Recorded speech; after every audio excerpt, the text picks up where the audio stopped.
All right, playing out with my friends, and I'm gonna try and split up my videos and just try and stop where we're playing the Acacia Reserves. Earlier today, we were getting nothing but Acacia Reserves. Now it's like hit or miss, like 5 Milana holes, and then one Acacia Reserve, and going back and forth. So I got on Acacia Reserve hole 2, par 5, with my teammate Mike D, and I want you to focus more on his shot than on mine.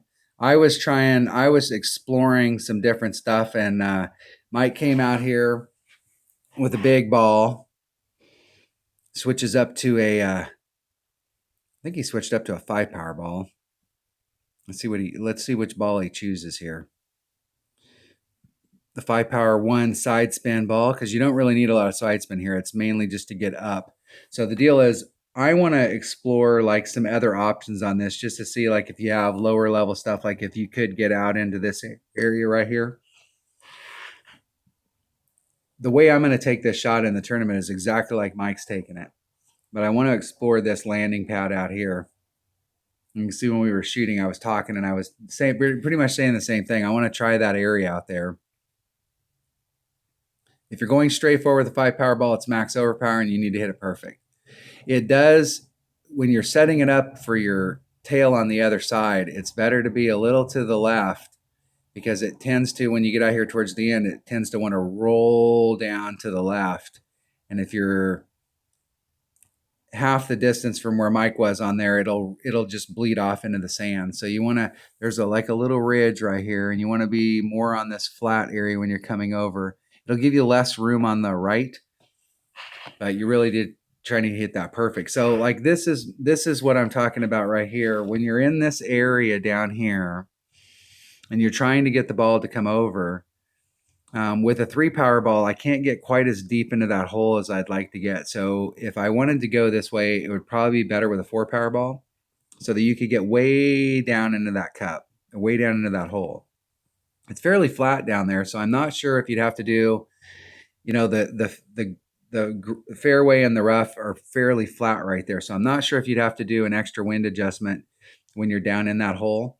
But if you brought a 4 power ball, your red line would be somewhere up here where your blue ring's at, blue clear ring. So you could get a little bit deeper in there so that you could get your second bounce. And I think I had maybe 5.5 top spin on here. So if you have an extra mile 8, even if you have an extra mile 6, 7, which has 4.5 top spin, if you brought a power 4 ball, you could probably get down into that area where your second bounce is, instead of on the rough here, is on the fairway. The problem is that if you come here, if you hit it straight forward, you're going to bleed out into this rough. But if you came here and you put a little bit of curl on it, what's happening is the shot's coming in like this, and then the farther you go to the right, the farther this rough gets out here, so the farther forward you have to get it. And if you over curl it, you'll end up either in the sand, but in a lucky shot, you would clip the rough and then bleed out up here at the top. But that is an option that you can do. And I just wanted to explore it again. I think, if you really thought you could land on this area right here, doing a max overpower hook shot. So in that case, with max overpower, a 3 power ball, a 3 power ball might be too much. So if you did a max overpower hook shot, you may actually end up overshooting this down here. You may actually have to switch to a katana. But you probably could do a max overpower hook shot that would bleed you out through this. And it's easier to hit the max, like in this case, it would be all the way, the needle all the way to the right. It's easier to catch it all the way to the right when you're doing a max overpower hook shot than it is to catch perfect when you're doing just a straight up overpower shot. So there is an option out here. And the next time I get on this hole, I'm going to see like where the landing zone would be to see if we could clip this with an extra mile, because I think we could get a ton of forward distance, but we would probably have to drop it down to a katana. Otherwise, we would overshoot this fairway area. But I'm going to try that out the next time we get on this hole. So I'm looking at it here just to see like what my look would be, and you'd have to make a very good wind adjustment to clip that rough. Now, I was running out of time here, so I just kind of shot the shot real quick, but this way right here, coming over with curl, I should have kept it at 5 rings off and just put on about half curl. But I got super, super aggressive here, and I put on max curl, which was way too much. That was way too much curl. And then I hit it 2 rings great on the right. So like everything that you could possibly do wrong on that shot, that's what you could possibly do wrong on that shot. I'm putting that up as a precautionary tale. The reason I'm showing this shot is not this is what you have coming in here, and you can see how deep this hole is down here. Now you could potentially do a rough bump here, depending on which way the wind's blowing, and you are way down into this hole. So depending on which way the wind's blowing, you could potentially do a rough bump, but you'd have to bring a club that's got enough topspin to get you up the hill because it's down in the pit and it's going up the hill. You could come here with a grizzly and stay as close as you can back to this rough without giving yourself a little bit of breathing room and go straight at the cup. You could bring a Saturn to try and get farther up towards the green so that you're not in the dip. But I think if you have a level 6 Grim Reaper, it has more backspin than your Saturn. You could actually start off on the green and try and backspin it to the cup. So you have a ton of options if you get into the zone that Mike's in, where you could do a rough bump, you could use your grizzly or a backbone, or you could get closer and you could try and backspin it. So there's a lot of different options that you have down here. And let's really focus on what kind of wind adjustment Mike makes. We got a 3 mile an hour wind. We've got a grizzly. It's 100% accurate. Let's see what kind of wind adjustment he makes. Let's see what he does here. So he's using max backspin. He's using 5 backspin and a little bit of left-hand side spin and going right at the cup. Changes that up. Pretty close to the same. Getting right up on it.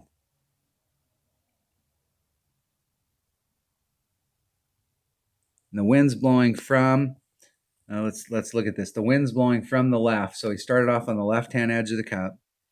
We got a 3 mile an hour wind. Let's see how many rings he pulls.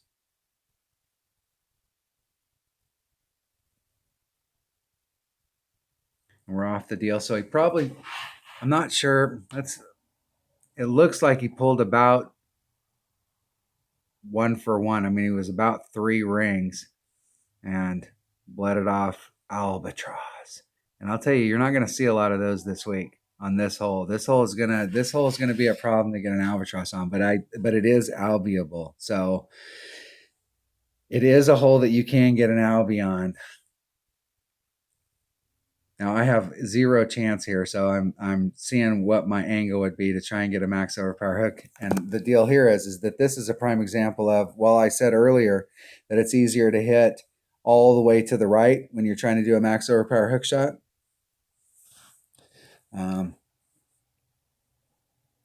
If you don't catch it all the way, it won't do what you want it to do.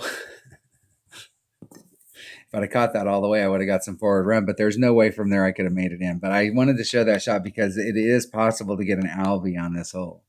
It is possible. So let me pause this.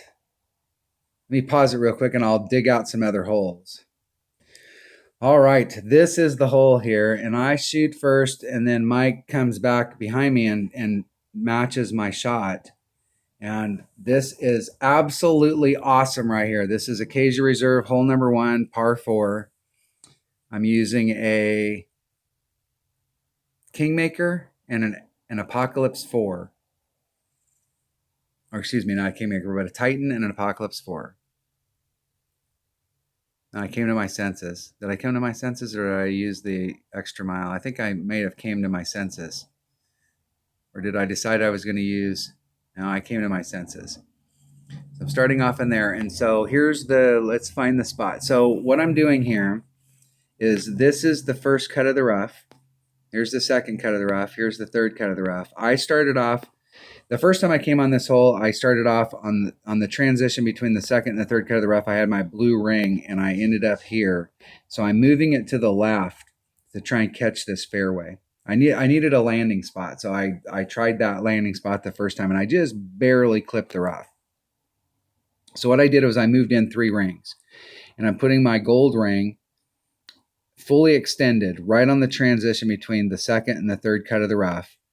And I at this point I have no idea what it's going to take to get over there. So I put on max topspin, all of the left-hand side spin that I could put on, and I'm going to take the wind out.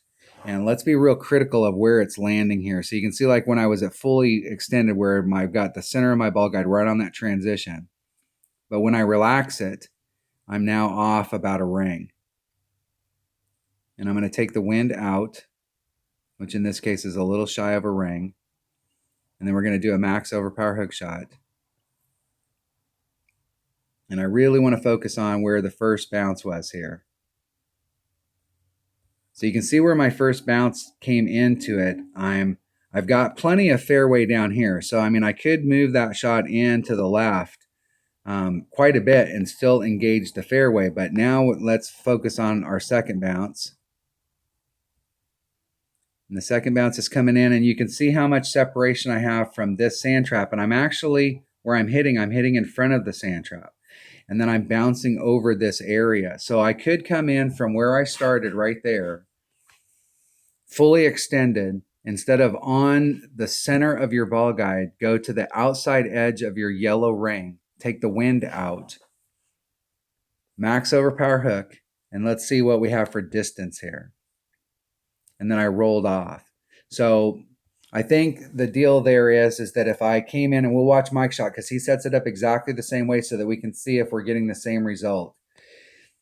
I think if we go out and we come to the left one more ring and we take off about 2 topspin, maybe 2.5 topspin, which I think on this club is what? It's got six topspin. So if we take off 2.5, it'd be 3.5 topspin. So he puts on 3.5 topspin. So he's taken some off because he saw that I put too much on. And then he's going to take the wind out as well so that we can try and standardize the shot, which is about a ring.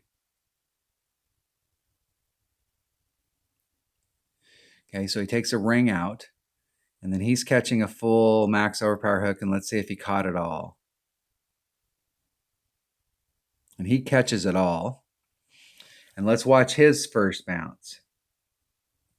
So very, very similar. He's actually a little deeper down into the hole than I am, but very similar. Tons of room. And his angle is really good. Just a little too much topspin, even with 3.5. So maybe 2.5 topspin. And somewhere from like dead center out there, I think that might actually work if you were like dead center on it.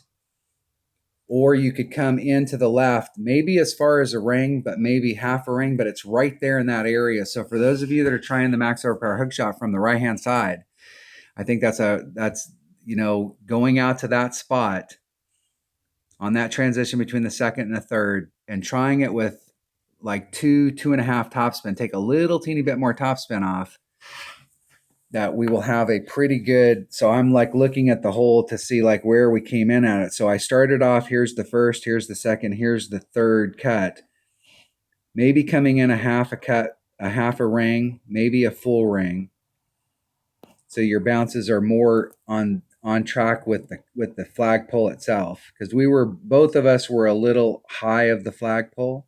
But from where we were bouncing right here, it looked like the second bounce was here and the third bounce was over this area. So we have lots of room in both of these fairway pads.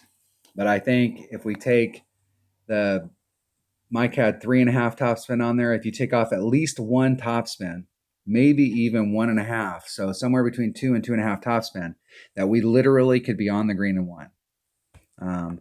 So that's where I'm at right now as far as adjustment on this hole. But that's like really, really good. So we both take our shot, and these aren't bad shots from here, even if you're in the rough, because you're so close that you can really kind of dial it in. But ideally, if we can land either right in front or on the green. But I think that from that side over there, you actually have what would, I don't want to ever bring in the thought of getting a hole on one of these par 4s like this, but you don't have a shot at it on the other side. But you could work that trajectory and get, if you get the topspin dialed in, you can get really close, I think, where we could, like, literally, this could be a guaranteed eagle every time. And we'll have to see which way the wind's blowing, and we'll have to make adjustments. The last time this was in a tournament, the wind was blowing in the same direction that it was blowing on our drive right there. So it was actually blowing a little bit more forward, but it'll be very, very similar. So we'll have to make probably some slight adjustments during the tournament with tournament wind. But I think that we can, on the right-hand side, get on in one, as opposed to having to take the shot from the left where we can't, where we just have a short chip in. So I'm going to keep working on that, and I encourage all of you to keep working on that too, because that if you don't have an apocalypse with all of the curl that's on there, you can take that same shot with an extra mile, but you're going to have to set it up more. You're going to have to start it a little. The setup spot's going to be a different, where you may be 2 or 3 rings more to the left-hand side. So instead of being center of your ball guide on that transition between the second and third cut, you may be 2 or 3 rings on the left-hand side because it doesn't have as much curl. But I think that we can work that shot out with both an apocalypse and with an extra mile. All right, so that was hole number 1. That is an awesome hole. So let me hold on 1 second, and I'll go see if we got some more holes on here. Hold on. All right, I caught one of these par 3s, and I learned something valuable on this par 3 right here. Let's see if I can get it so that it's zooming in on the deal. So I go first, and I'm with my sniper. And I'm not sure, here's the error that I make on this hole. I'm not sure where I'm at in my club, but based off of what I saw right there, I've got to be towards mid-club. And I've shot this hole again and made a different adjustment on it. And the deal is that no matter where I'm at in my sniper with a 3 power ball, I should have hit a max wind ringing number. I should have did 1 per ring. So I tried here. I added on 10%, so I made the wind 3.3, and I did a minimum adjustment at 1.5 per ring. So it was just a little over 2 rings. And then I hit a great to the left and was able to catch it. But I've come back on this hole since then, since this shot, and did a mid adjustment just to see where it was landing me in the deal, because I wasn't quite at max.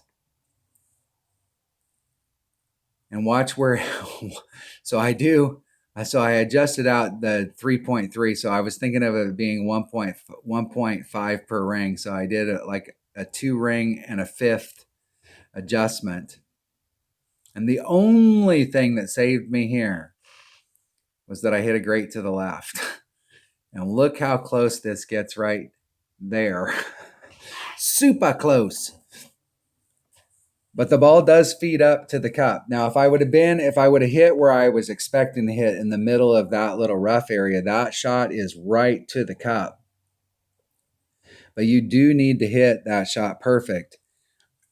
And if you've got a sniper, I think you're going to be much better off with the sniper than you want to bring your most accurate club so you can fit as many rings as possible into that area.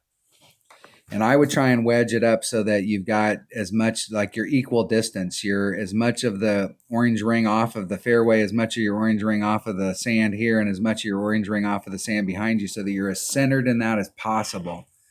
So if you hit a great to the left or the right, you're at least giving yourself some breathability. And Mike does a straight up adjustment of 3.1. And I can't remember his result. Hits it perfect. And then let's watch his landing zone. And he's right where he was aiming. Going right at the cup. So we can do a little bit of adjusting there and a little bit of tweaking, and you can go back and watch Mike's shot on where he hit right there. But that I think that rough bump on that hole 3, par 3 is scary, depending on how the wind's blowing. So if the wind is blowing so that we have to, let me go back so that we can look at the hole here. If the wind is blowing such that we have to adjust over this sand, I'm probably either going to bring a super low wind ball, or I'm going to have to pick a different shot, because I don't want to have to move my shot over the sand. Look at how deep that goes and how much it's distorting the rings. And so when you start to pull over that, it's going to seriously affect your shot when you drop over that lip. And it's going to be the same thing on the other side. So if we are getting a wind that's blowing from this direction, or any direction where we have to adjust the wind out over this sand, then this shot may or may not be, I mean, it's not that it wouldn't be viable, but it could be very tricky and very dangerous, where you could end up epic failing on this hole. If we've got any kind of wind that's blowing from the side that we have right here with the 3.1, that's good for us. So if the wind's blowing in this direction, so if you draw a line right here on this rough, if the wind's coming from anyway on this side right here, you're good to go. If the wind's coming from anywhere behind us, that's going to involve that sand. So if you don't have, and look at how close we are, we'd have to have a super low wind ball and a super low wind, because anything over 1 mile per hour, we're instantly going to be in the sand. So this hole, I think this shot right here is going to be dependent on what kind of wind we get in the tournament. Now, looking at it though, there may be a rough bump that you can do down here if you had enough topspin, where you could bring it up to the hole. So that might be a secondary option if the wind's blowing the wrong way. And I think when I get on this hole again, I'm going to try the shot down here and see if it's even possible. I don't even know if that's possible, but this is a viable shot. All right. Let's see. Hold on 1 second. Let me see if I can dig out another one. All right. We got a Acacia Reserve, hole 6, par 5. So I'm trying some angles on this hole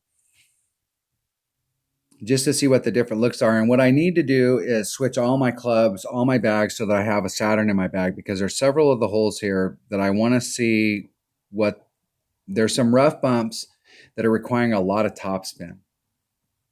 And so what I want to see is like what those rough bumps look like. Because I didn't, when I came at this hole the first time, I was taking a straight up shot at it, and you got a serious Albie shot here, even if you're just like running it up to the cup. But I wanted to see, like, I wanted to explore every rough bump that I possibly could on these holes, just to see what the looks look like. But I'm told that there's a funnel on this hole, and if you can get far enough to the left, that there is a funnel that runs up to the cup. And so I'm trying to change my trajectory a little bit, where normally I'm kind of on the same path that Mike's on, or over in this area right here. And what I want to get is farther to the left, as close to that rough as possible.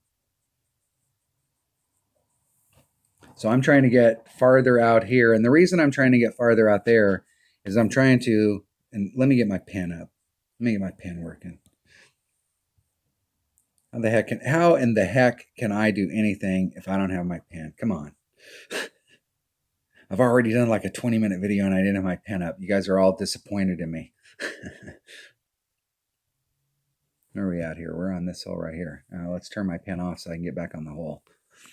So if you look, if we draw this as a square, I'm trying to get so that I'm on this side coming at the cup. Now, one of the things that you could do is you could lay it up out here. And if you're up here, you're with a long iron. If you're back here in front of the sand, which is a much easier place to get, especially if you got lower developed stuff or you don't have a killer ball inventory, from over here, you've opened up the mouth of the green. So you have a straight up shot right to the cup. But if you can get out into this area and you're in front of that sand, I'm told that there's a funnel out there, but you've got to get out here far enough to clear it. And so where I've been landing, it's kind of like in this area. And if you get far enough out there, you can start off in front of the sand, but I'm trying to get as far to the left here as I can possibly get, as close to that rough as I can possibly get without getting into it. So let's see what kind of shots we have here. So normally I'm coming and I'm just trying to hit it straight out there, but I'm gonna put on max curl and try and bring the ball farther to the left. And this might be, if you wanted, if that area worked out there, it would be better to bring a 4-power ball so you don't have to put in any overpower. I catch it one ring great to the right.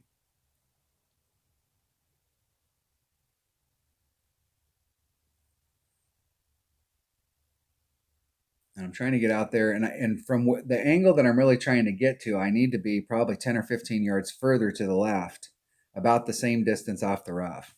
I'm just trying to explore different angles to see if there's one angle that's better than another where we can catch a funnel or we can catch some spot where I'm trying to come. So I want to try and come at it like this through this area. And I'm kind of in between where Mike's at and where I'd really like to be.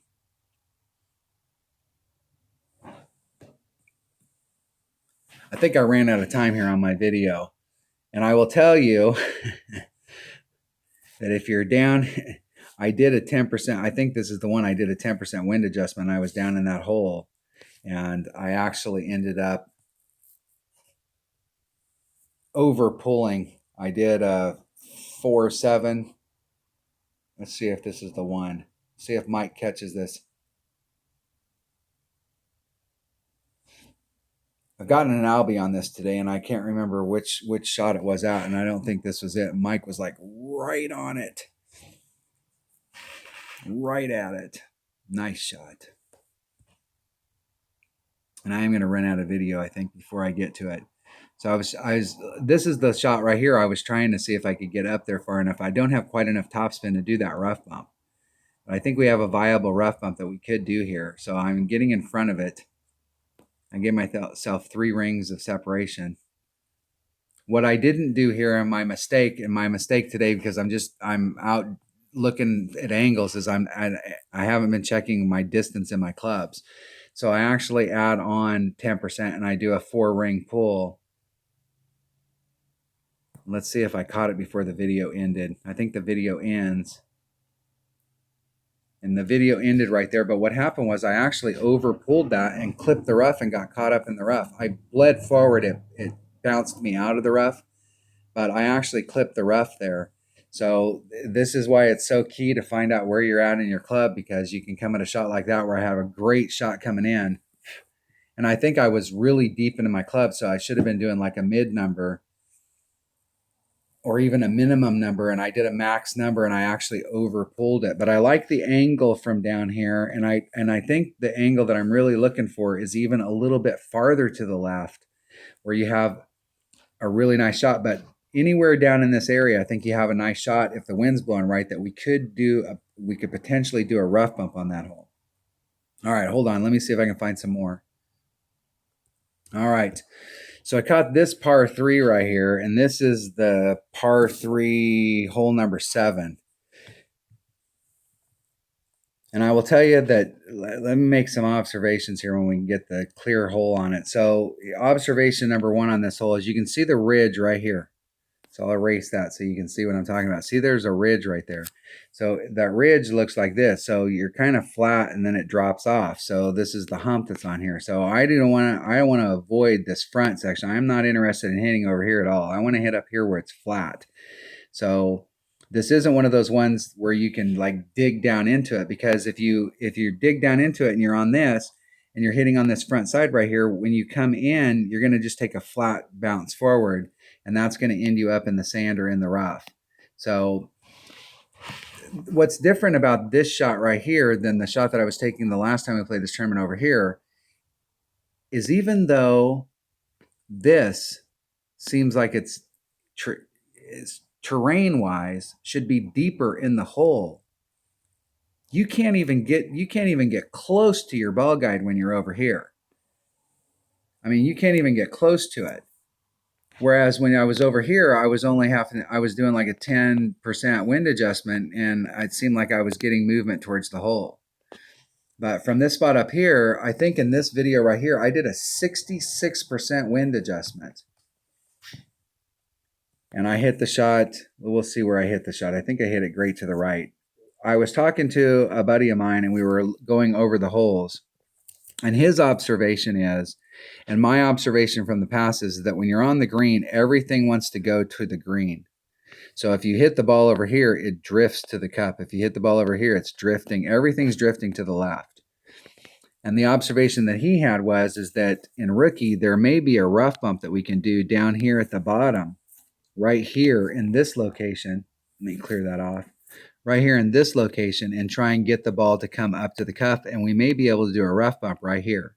Now, what the elevation adjustment is, I have no idea, but I do know that in my experience playing this game, when your first bounce is here, let's say your first bounce was over here.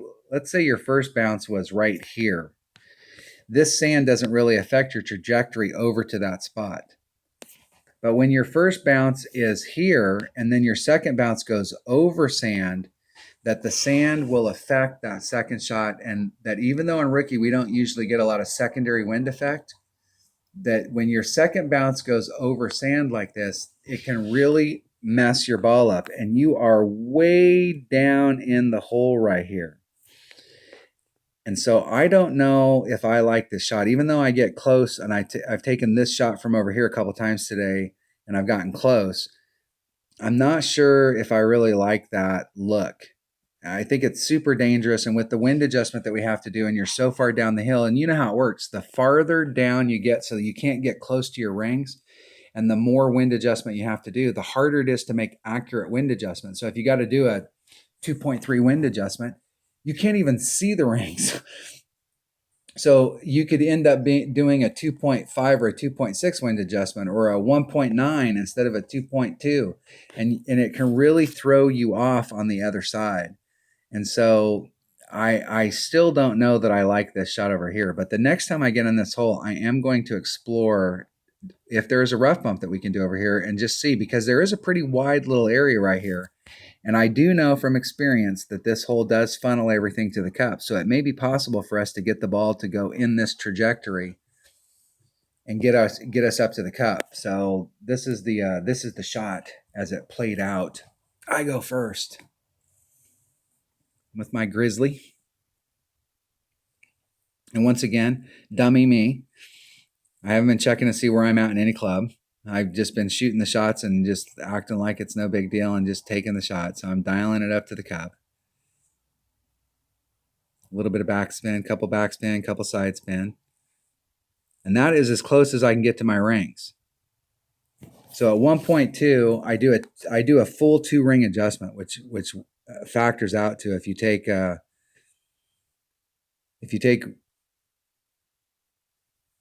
1.2 times x equals 2 rings. That would be 2 rings divided by 1.2. It equals out to a 66% wind adjustment, and was getting it close into that area. So, I mean, we can get it done from over there. I mean, it can be done, but expect that there's going to be a huge wind adjustment. And I think the deal is if you hit the rough bump over on the other side, or if you do the backspin shot, I don't think you're going to have to do as big a wind adjustment, because I don't think that the ball is going to be affected as much because you're not hitting over the sand. So Mike's doing the shot from over here, and let's see what kind of a wind adjustment he does. He's doing about 4 backspin and a lot of side spin. And he's got a 0.8. And a level 9 backbone, I think, is somewhere in the 1.2, 1.4 per ring range. And that's where he started. So he did about a ring. So he did a big wind adjustment there as well.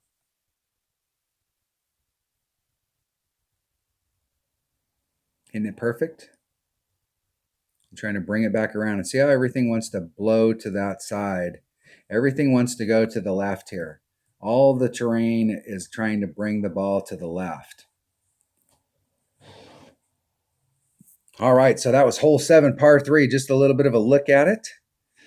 Okay, let me pause this, and I will see if I can dig out any more good stuff. All right, that looks like it for now, but I will continue to play today, and I'm going to be playing friendlies, trying all night long to be playing friendlies so that I can get some more of these holes, and I'll try and we'll try and get some good notes and look at some of the angles for coming in here and seeing what our options are. All right, thanks for watching.